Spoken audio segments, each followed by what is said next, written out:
Ceux qui savent ce qui se passe en Europe savent aussi que cette invasion est le grand remplacement voulu par le nouvel ordre mondial au service des multinationales. Les Blancs vont disparaître, de même que les langues, les pays, les cultures, les histoires, le civisme, les arts, la musique, l'argent liquide, la sexualité et les mœurs. On veut des esclaves avec des droits sexuels pour violer des enfants comme un bon islamiste.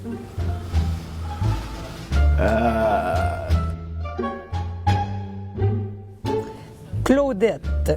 Partout sur la Terre, quand on ne passe pas aux douanes, c'est considéré comme une entrée illégale. Donc, ce sont des illégaux. Par la suite, ils demandent l'asile.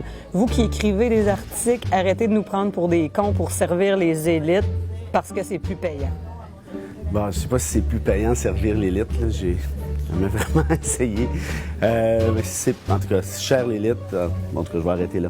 Mais pour le reste, non, c'est pas tout à fait vrai. C'est pas parce que tu rentres de manière irrégulière que tu es considéré comme étant un migrant ou un immigrant illégal. Il y a un processus en place. Si tu fais la demande qui est prévue par la loi fédérale, à ce moment-là, tu peux pas être par définition considéré comme étant illégal. D'ailleurs, il y a personne qui est illégal. Si vous commettez, je sais pas moi, un vol de gomme ballon, est-ce qu'on va vous qualifier après ça d'individu illégal? Non, bien, c'est exactement la même chose, essentiellement. Tu rentres ici sans faire de demande, tu es illégal. En fait, c'est pas vrai. Parce que quand tu débarques au Canada, peu importe la manière, si tu suis le processus de demande d'asile, par définition, tu ne peux pas être illégal. Pourquoi? Parce que le processus de demandeur d'asile, il est prévu par la loi expressément. Dans des cas comme ceux qui nous occupent actuellement, il y a une commission qui a été créée par le fédéral pour entendre les demandes de demandeurs d'asile. La commission va statuer si oui ou non ces gens-là peuvent devenir réfugiés. Habituellement, j'ai fait des petites recherches, il y a environ 40% des demandes qui sont rejetées.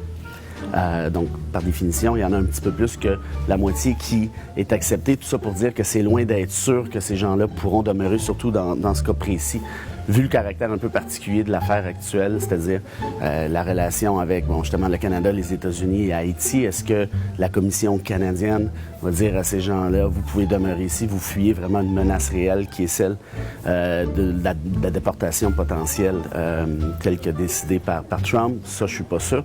Donc, tout ça pour dire quoi? C'est un processus qui est long, qui est fastidieux, qui est coûteux. Habituellement, on parle de 2 mois. Là, dans le cas qui nous occupe, on parle plutôt de 9 mois. Pourquoi? Bien, parce qu'il y a un surplus de demandes actuellement et il y a un manque de ressources de la part du fédéral. Donc, tout ça pour dire quoi?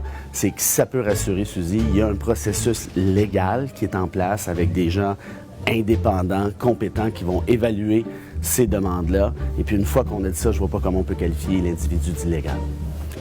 Nancy, il y a tellement de misère ici, alors pourquoi aller en accepter plus? Commençons par nous remettre sur les rails, puis on verra pour les autres après. Il me semble que ça devrait être la logique.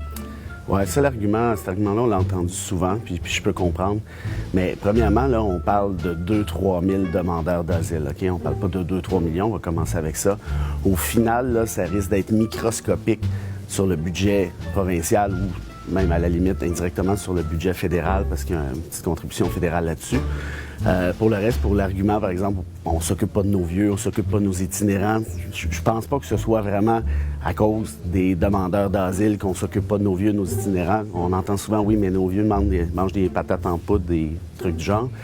Bien, je pense qu'ils en mangeaient bien avant que les Haïtiens débarquent. Il y a de ça quelques semaines. Jacques, en plus du droit canadien en immigration, il faut également tenir compte du droit international et de nos obligations comme pour tous les pays membres de l'ONU. Une chance que l'accueil de réfugiés est inscrit dans les lois, car il y a malheureusement trop de voix xénophobes, de politiciens et de faiseurs d'opinion qui lancent de fausses informations. Bravo, Jacques. 100% d'accord. C'est un commentaire facile, celui-là. Toute personne qui appuie l'arrivée de réfugiés chez nous devrait être considérée d'office comme famille d'accueil et comme payeur principal, probablement, de la famille de réfugiés. Ça me fera plaisir. Tout. Ben, c'est pas mal tout. C'est en masse.